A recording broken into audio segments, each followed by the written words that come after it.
আমরা নিঃসন্দেহে সংবাদপত্রের স্বাধীনতার জন্য অনেক বেশি কাজ করেছি। আজকের যে আকাশ আপনার মাধ্যম, এটা কিন্তু আমাদের দ্বারাই শুরু করা। জাতীয় নাগরিক পার্টি মুক্ত গণমাধ্যমের পক্ষে বিশ্বাস করে এবং আমরা বিশ্বাস করি যে গণতন্ত্র চর্চার জন্য, মানুষের মত প্রকাশের স্বাধীনতার জন্য মুক্ত গণমাধ্যম একটি অতি গুরুত্বপূর্ণ মানদণ্ড। কিভাবে সম্ভব? ডিজিটাল আইনেও 200-র মতন বোধহয় বা কিছু বেশি সাংবাদিক হয়েছিল, 266 সাংবাদিক আজকে খুনের মামলা অথবা ভায়োলেন্ট ক্রাইমের আসামি। এটা আমাদের জন্য, যারা আমরা রাজনীতি করি, আমাদের জন্য সত্যি একটা চিন্তার বিষয়। কারণ ইদানিংকালে চরিত্র হনন করবার যে প্রবণতা বিশেষ করে সোশ্যাল মিডিয়াতে দেখা দিয়েছে, এটাতে চিন্তিত না হয়ে উপায় নেই। যাই হোক, বাংলাদেশের সংবাদ মাধ্যমের স্বাধীনতার বিষয়টা কোনো নতুন নয়। আমরা যারা বাংলাদেশের স্বাধীনতার পক্ষে কাজ করেছি সেই 60-এর দশক থেকে, তখন থেকে এই বিষয়টাকে সবচেয়ে সামনে এসেছে এবং পাকিস্তান শাসকদের বিরুদ্ধে সেই সময়েও আমরা কথা বলেছি, আন্দোলন করেছি, কাজ করেছি। একটা সুবিধা ছিল যে তখন সংবাদ মাধ্যমের একটা নিজস্ব স্বকীয়তা ছিল, যেখান দিয়ে তাদেরকে কোনো গোষ্ঠীভুক্ত করা অতটা সহজ হতো না।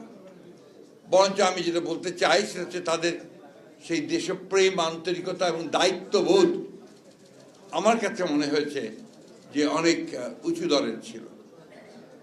উড়িয়ে দেওয়া, তার প্রতি আপনার মব জাস্টিস প্রয়োগ করার চেষ্টা করা, এগুলোকে অবশ্য আমরা আমাদের সেই পুরনো মানুষেরা আমরা গণতন্ত্রের মানদণ্ড হিসেবে দেখতে পারি না এখনো।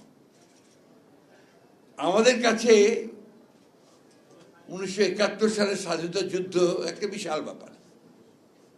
ওটাকে কেন্দ্র করে আবর্তিত হয় আমাদের চিন্তা, এই জন্যে যে আমরা সেটার জন্য লড়াই করেছি, যুদ্ধ করেছি, প্রাণ দিয়েছি।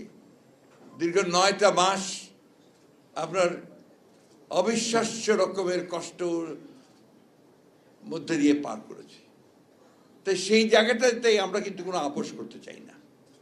এটাকে অনেকে পছন্দ করতে পারেন, নাও করতে পারেন, তাতে কিন্তু আমি এবং আমরা এটাকে কিছু মনে করি না। কারণ দ্যাট ইজ মাই বেসিস, ওটাই আমার মূল ভিত্তি।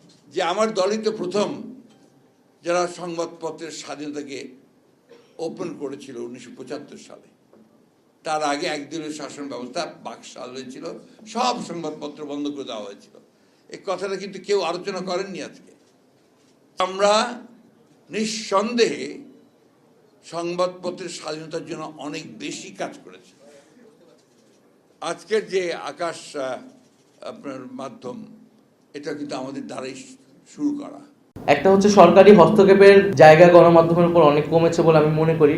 তাই আশা করব যে আমরা রাজনৈতিক দলগুলোর সাথে গণমাধ্যমের যে সম্পর্ক, সেই সম্পর্ক আরো ইতিবাচক হবে এবং যে মুক্ত গণমাধ্যমের প্রতিশ্রুতি আমরা সকলেই দিচ্ছি, সেটি আসলে আরো কিভাবে কার্যকর করা যায় সেই বিষয়ে আমরা যদি আরো বাস্তবিক অর্থে আরো খোলামেলা আমরা নিজেদের মধ্যে আলোচনা করতে পারি, সেই রূপরেখা তৈরি করতে পারি, এটি আমাদের জন্য ভালো হবে। গণমাধ্যম সংস্কার কমিশন আসলে অনেক আগেই হয়েছে। আমি উপদেষ্টা থাকার সময় হয়েছিল এবং আমাদের যে সময়সীমা সেই সময় ছিল যে গণমাধ্যম সংস্কার কমিশনের সুপারিশগুলা দ্রুত আসবে এবং বাস্তবায়ন হবে। সেটি অনাকাঙ্ক্ষিতভাবে অনেক দেরি করছে। তা আমি মনে করি যে সেটি দ্রুত হওয়া উচিত, কারণ সেই সংস্কারের রূপরেখাগুলো আসলে এবং বাস্তবায়ন হওয়া শুরু করলে আমরা আসলে বলতে পারবো যে জুলাই গণঅভ্যুত্থানের পরে আসলে গণমাধ্যমের পরিবর্তনটা দৃশ্যমান হচ্ছে। গণমাধ্যমে যেই মালিকানার বিষয়টা আসছে, আমরা এটা সমর্থন করি যে মালিকানার বিষয়টা সুস্পষ্ট হওয়া উচিত। কারণ বিভিন্ন জাতীয় নাগরিক পার্টি মুক্ত গণমাধ্যমের পক্ষে বিশ্বাস করে এবং আমরা বিশ্বাস করি যে গণতন্ত্র চর্চার জন্য, মানুষের মত প্রকাশের স্বাধীনতার জন্য মুক্ত গণমাধ্যম একটি অতি গুরুত্বপূর্ণ মানদণ্ড। 266 জন সাংবাদিকের বিরুদ্ধে হত্যা অথবা ভায়োলেন্ট কোনো ক্রাইমের মামলা চলছে।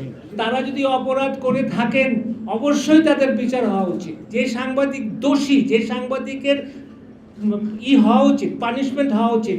আমরা সরকারের পক্ষে থাকবো। এখন যে ব্যাপারটা আমি সত্যিকার অর্থে উদ্বেগ প্রকাশ করছি সেটা হচ্ছে যে বর্তমানে 266 জন সাংবাদিকের বিরুদ্ধে হত্যা অথবা ভায়োলেন্ট কোনো ক্রাইমের মামলা চলছে। এটা কিভাবে সম্ভব? ডিজিটাল আইনেও 200-র মতন বোধহয় বা কিছু বেশি সাংবাদিক হয়েছিল, 266 সাংবাদিক আজকে খুনের মামলা অথবা ভায়োলেন্ট ক্রাইমের আসামি। এটা আমি সাংবাদিকতা এবং আপনাদের সবাইকে বলছি, এটা আমাদের অসম্মানের কারণ। এটার অর্থ এই নয় যে কেউ কোনো দোষ করেনি। দোষ করে থাকলে তাকে সঠিকভাবে মামলা করে তাকে শাস্তি দেন, এবং তার সাংবাদিকতাতে আমরা কোনোভাবেই তার পাশে দাঁড়াবো না যদি সেই সত্যিকার অর্থে সমাজের বিরুদ্ধে বা এই আগস্ট জুলাইয়ের আন্দোলনের বিরুদ্ধে তাদের অবস্থান ওরকম থাকে। কিন্তু আজকে 6 থেকে 7 মাস হয়ে গেছে তারা এই মামলায় পড়েছে। আজ একটা কদম এগোয় নাই ইনভেস্টিগেশনের ব্যাপারে। তো এটা আমি সরকারকে ধন্যবাদ জানাই যে ওই সাংবাদিকদেরকে অ্যারেস্ট করা হয়নি, কিন্তু ওই সাংবাদিকরা তো একটা রেপুটেশনাল হার্মের মধ্যে পড়েছে। তারা তো তাদের দৈনন্দিন জীবন এখন তো বলতে পারেন যে একটা ভয়ের মধ্যে থাকে। তারা মব জাস্টিসের জাস্টিস হতো মব আক্রমণের তারা ভয় থাকে, এবং এরকম দু একটা ঘটনা ঘটেছে। আরেকটা কথা, এই মুহূর্তে 13 জন সাংবাদিক জেলে আছে। আমি আবার বলি যে তারা যদি অপরাধ করে থাকেন অবশ্যই তাদের বিচার হওয়া উচিত। কিন্তু আজকে 8 মাস 7 মাস ধরে তারা জেলে, কোনো বেইল তারা পাচ্ছেন না, তাদের কোনো আইনি প্রক্রিয়া চলছে না, তাদের বিচার হচ্ছে না। তাহলে এইটা কি চলতে থাকবে? এবং এখন যে মামলার যে প্রবণতা, আপনি 100 জন 50 জন 20 জনের বিরুদ্ধে মামলা, তার মধ্যে একটা সাংবাদিকের নাম ঢুকিয়ে দিল।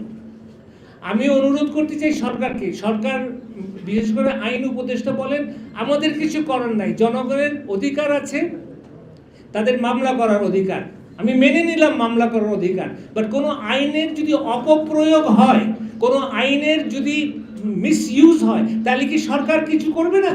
সেখানে আমার বড় প্রশ্ন, এবং আমার কংক্রিট প্রস্তাব হচ্ছে যে সরকারের হয়তো অনেক ব্যস্ততার জন্য এই 266 সাংবাদিকের কেস তারা হয়তো দেখতে পাচ্ছে না, বাট তারা র্যান্ডামলি 10-15টা কেস দেখুক না, যেখানে 20-25 জন সাংবাদিকের মধ্যে 20-25 জন আপনার অভিযুক্তের মধ্যে 1-2 জন সাংবাদিকও আছে, দেখুক না সরকার।